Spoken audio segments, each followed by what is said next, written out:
Boa noite. Minas lidera o número de acidentes com animais peçonhentos no país. Aumentam os preços dos alimentos em bares e restaurantes. Veja um balanço da Lei Pelé. E um site faz uma viagem pelos museus mais famosos do mundo. Agora no Circuito FMG.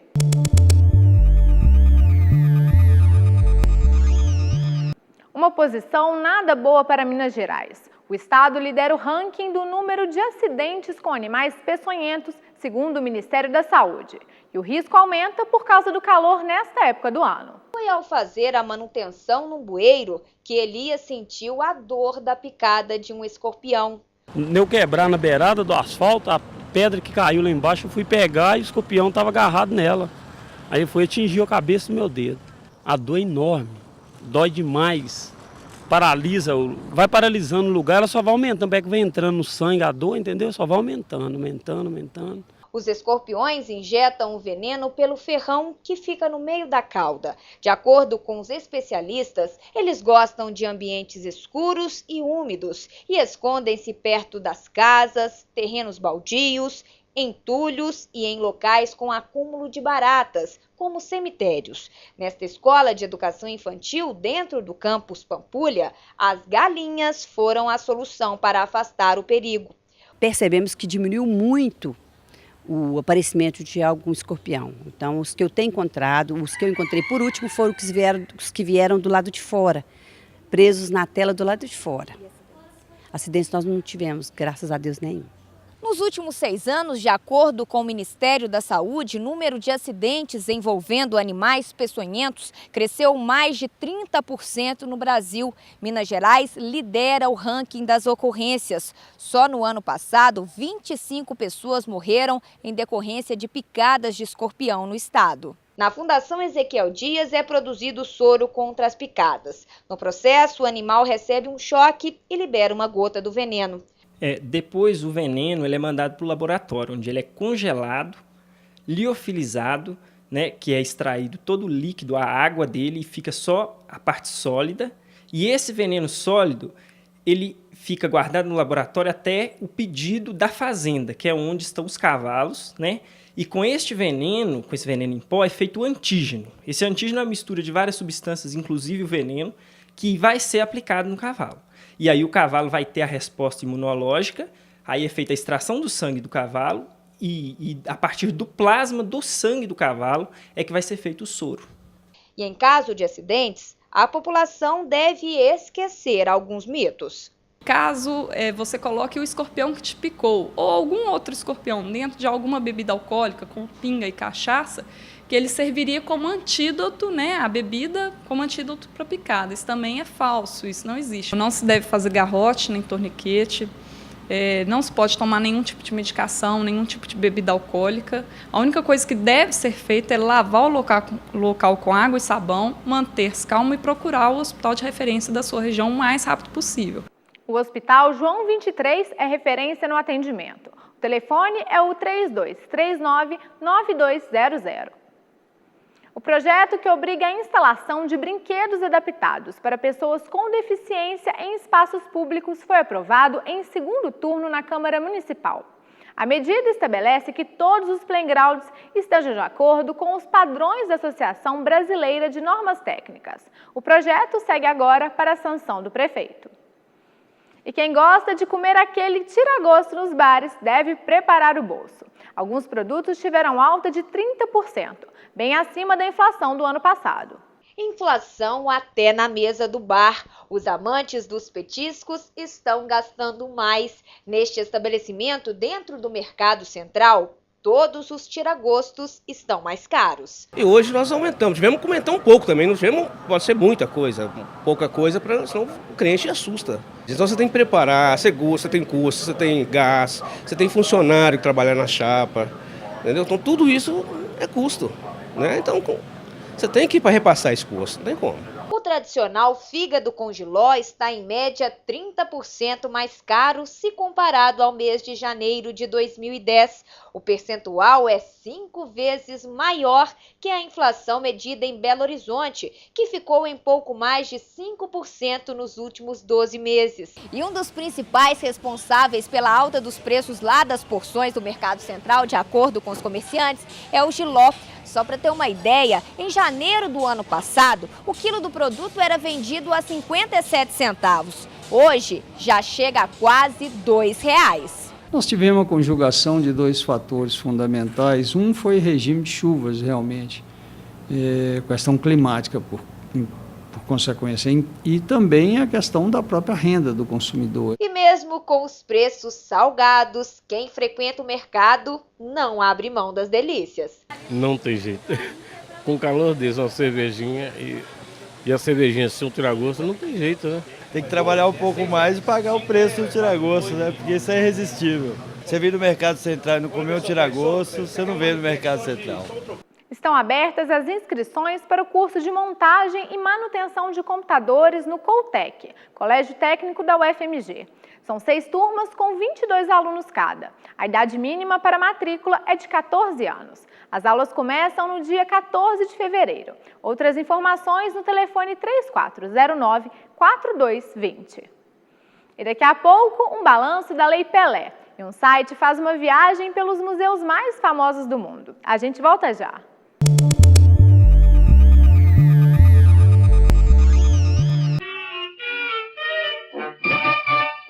Quando eu morrer, não quero choro nem vela, quero uma fita amarela, gravada com o nome dela. Quando eu morrer, não quero choro nem vela, quero uma fita amarela, gravada com o nome dela.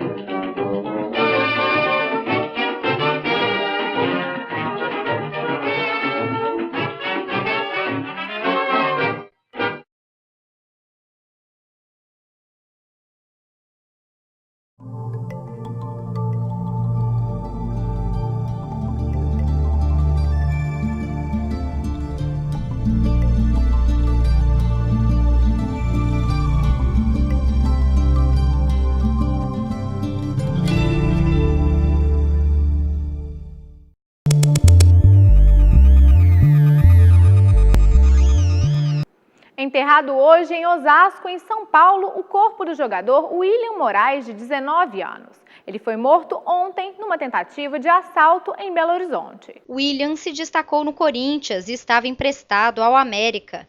Ele era um dos reforços do clube para a disputa do Campeonato Mineiro e do Brasileirão de 2011. O crime foi na madrugada deste domingo, quando William saía de uma festa no bairro Santa Terezinha. Segundo a polícia, ele foi abordado por 3 homens que queriam uma corrente de ouro do jogador. William teria reagido ao assalto.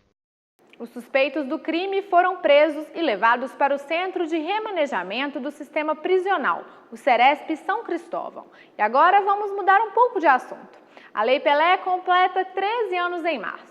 O que alterou na carreira dos jogadores neste período? Quem responde é o doutor em Direito Comercial pela UFMG, Alexandre Bueno Cateb. Boa noite, Alexandre. No que consiste basicamente a Lei Pelé? Boa noite. Bom, a Lei Pelé, ela tem esse nome em função de ter sido aprovada na época em que o Pelé era o ministro dos Esportes no Brasil. Entretanto, dizer que a Lei Pelé é uma lei específica é um pouco complicado. A Lei Pelé, na verdade, ela é a lei geral sobre o desporto. Regula qualquer atividade relacionada com o desporto de maneira genérica. Por um motivo ou outro, talvez por uma característica de, no Brasil, o futebol ter a importância que tem, a Lei Pelé trata, em alguns artigos especificamente, sobre a modalidade esportiva de futebol. Então, nesses aspectos, a Lei Pelé traz algumas inovações, algumas modificações bastante relevantes. Por exemplo, não existe mais o passe, a partir da Lei Pelé deixou de existir o passe do atleta de futebol. O atleta de futebol, quando ele terminava o contrato com o clube, ele ficava vinculado ao clube e não podia se transferir para outro clube. Isso era uma verdadeira escravidão. Esse atleta hoje, ele não tem mais essa vinculação com o clube. Ele pode, fim do seu contrato, transferir-se para outro clube a qualquer momento com qualquer interesse. Além disso, a Lei Pelé tem uma outra disposição específica que trata da organização dos clubes. E essa é uma disposição absolutamente relevante, absolutamente importante e que não se dá o devido cuidado, que não se dá a devida atenção a ela. Alexandre, mesmo depois de 13 anos que a lei passou a vigorar, ainda existe alguma coisa que os clubes têm que se adaptar para seguir realmente a lei? Sim, existe, infelizmente existe bastante coisa que tem que ser feito. Os clubes eles tiveram o cuidado de se adaptar à lei no que diz respeito à organização das ligas, a relação com os atletas, mas o principal, que é esse último aspecto que eu mencionei para você, que é o aspecto da organização interna dos clubes, não é visto com cuidado. Os clubes eles deveriam, segundo a lei Pelé, deveriam estabelecer, se organizar como empresas. A lei disse que era obrigatório, depois se tornou facultativo. Essa disposição foi uma disposição que passou por várias mudanças ao longo do tempo. Hoje, essa transformação em empresa é facultativa, mas tem uma consequência muito séria. O clube que não se adapta, ele é considerado, segundo a legislação vigente atualmente, ele é considerado uma sociedade em comum ou uma sociedade irregular. Em uma sociedade irregular, os sócios respondem com o seu patrimônio pessoal por dívidas da empresa. Então, se a gente pegar num clube de futebol que não se adaptou, que não se organizou como uma empresa, a consequência vai ser seríssima. Um clube que não paga uma dívida, o credor dessa dívida pode, numa ação judicial movida contra o clube, obter a penhora de bens particulares dos sócios. Por exemplo, o carro de um sócio de um clube, e esse carro pode vir a ser penhorado e pode vir a ser levado a leilão para pagar uma dívida que é do clube. Alexandre, na sua opinião, o que pode ser feito para a lei ser realmente eficaz? Bom, eu acho que o principal, deveria se estudar um pouco mais essa lei. A Lei Pelé ela não é satisfatoriamente estudada, não se dá a devida atenção, o devido cuidado à legislação. Existe talvez uma impressão de que a Lei Pelé é uma lei menor, porque ela trata de um assunto muito, um pouco irrelevante, né? Futebol não é coisa de lei, futebol é coisa de final de semana, da gente se divertir, da gente tomar cerveja e assistir uma partida de futebol. Na verdade, não é assim. O futebol, ele mobiliza, no Brasil, o futebol profissional, ele envolve, através dos clubes e dos associados desses clubes, o interesse de mais de 20 milhões de pessoas, talvez mais do que isso, que são os associados dos clubes que praticam atividade esportiva de maneira profissional. Então, é uma legislação muito séria, que deveria ser estudada com mais cuidado, com mais atenção, tanto pelos profissionais do direito, pelos advogados, quanto também pelos juízes, para que essa aplicação se desse de uma forma efetiva. Alexandre, muito obrigada pela sua entrevista. Se você não pode ir a alguns dos museus mais famosos do mundo, faça um passeio por eles pela internet. As obras podem ser conhecidas em um tour virtual. Usando uma tecnologia conhecida como Street View, que em português significa ver ruas, o Google lançou um site que permite ao internauta visitar 17 museus espalhados pelo mundo. As mais de 1000 imagens capturadas recriam as obras e o ambiente nos espaços originais. O site para as visitas é o endereço que aparece na tela. A edição de hoje chega ao fim. Uma boa noite e um ótimo início de semana para você.